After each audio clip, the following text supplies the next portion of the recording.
NIM 선교회 임현성 목사의 복음과 삶 이야기. 예수님의 십자가 죽음은 온 인류를 죄에서 구원하시기 위한 대속의 죽음이었습니다. 그러나 당시 사람들의 눈에는 예수님의 죽음이 단지 죄인의 죽음이었습니다. 하지만 이것은 예수님께 죄를 뒤집어 씌워서 죽이려는 악한 의도에서 이루어진 음모였습니다. 예수님의 체포부터 시작해서 고문과 죽임당하시는 과정 모든 것은 한마디로 불법이었고 협잡에 의한 악한 일이었습니다. 유대 종교 지도자들은 예수님을 사내들인 공회에 끌고 가서 죽일 죄를 찾는 과정에서 신성 모욕죄를 붙입니다. 그리고 공개적이고 공식적인 차원으로 예수님을 죽이기 위해 빌라도에게 끌고 갑니다. 빌라도는 당시 로마로부터 파송받은 총독으로서 유대, 사마리아, 이두메 지역을 통치했습니다. 보통 시기에 그는 가이사랴의 로마 군대와 함께 주둔하고 있었는데 유월절을 맞이해 수많은 유대인들이 예루살렘에 오는 상황에서 치안 유지를 위해 예루살렘에 머물고 있었던 것 같습니다.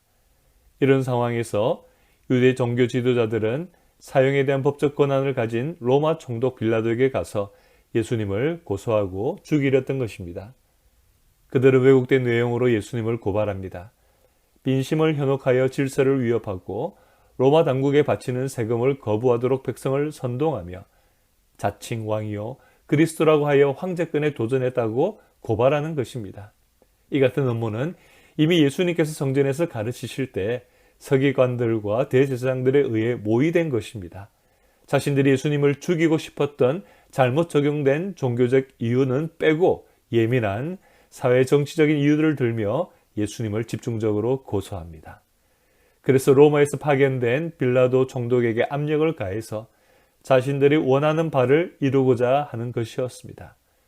빌라도가 보기에는 예수님께 죄가 없다고 말해도 종교 지도자들은 데리고 온 무리들을 이용해서 반발합니다. 예수님이 갈릴리에서 시작해서 예루살렘까지 엄청나게 큰 지역을 선동하고 있다고 더욱더 자신들의 고발 내용을 강하게 주장하는 것입니다. 우리는 이렇게 억지로 만들어낸 억울한 상황을 보면서 화가 납니다. 어떻게 이런 악한 모습으로 이들이 행동할 수 있을까? 하지만 이것이 우리에게도 나타날 수 있는 모습임을 우리는 두려운 마음으로 점검하게 됩니다. 이들은 열심히 성경 지식을 연구하며 종교적 행위를 하던 사람이었습니다. 그런데 이런 사람들이 하나님의 뜻을 오해하고 반역하는 것입니다. 왜 그랬을까요? 하나님 앞에 겸손히 자신의 모습을 돌아보지 않습니다. 도리어 자기의 자존심, 이익을 더 중요하게 붙잡고 있다가 하나님의 아들이신 영광의 주님 예수님을 대적하는 악한 행위를 한 것입니다. 우리가 회개해야 될 것이 무엇인지 자신을 돌아보며 기도하는 겸손한 사람이 되어야 되겠습니다. 다른 사람들을 판단하고 비난하는 이유가 내 자존심과 이익 때문인 것인지 또는 이기심과 질투 때문임을 깨닫는다면 빨리 회개하고 주님의 뜻을 깨닫게 해주시기를 우리는 겸손히 기도하며 하나님의 뜻에 순종하는 사람이 되어야 될 것입니다. 그리고 우리는 빌라도 같은 무책임하고 비겁한 사람들이 되지 말아야 될 것입니다. 빌라도는 자신이 예수님의 무죄를 생각하고 법적으로 해결할 권한이 있었던 사람임에도 불구하고 책임을 회피했습니다. 유대 종교 지도자들과 무리들의 고발이 잘못된 것임을 알고서도 그것을 고치기보다 헤롯에게 책임을 떠넘기고자 했습니다.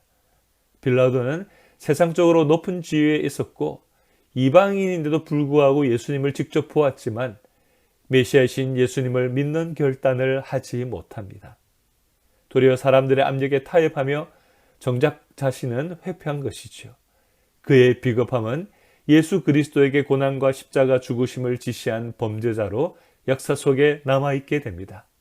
결국 진실하고 용기 있는 결정을 하지 못했기 때문에 하나님의 구원에서 스스로 제외되는 엄청난 잘못을 저지른 것입니다. 겸손하게 하나님의 은혜를 구하며 자신을 점검하는 기도를 드리는 한 주간이 됩시다. 주님께서 가르쳐 주신 옳은 일들을 용기 있게 순종하는 힘을 주시도록 기도하기를 원합니다. 고난 주간을 보내면서 우리 주님과 동행하며 믿음의 길을 걸어갑시다.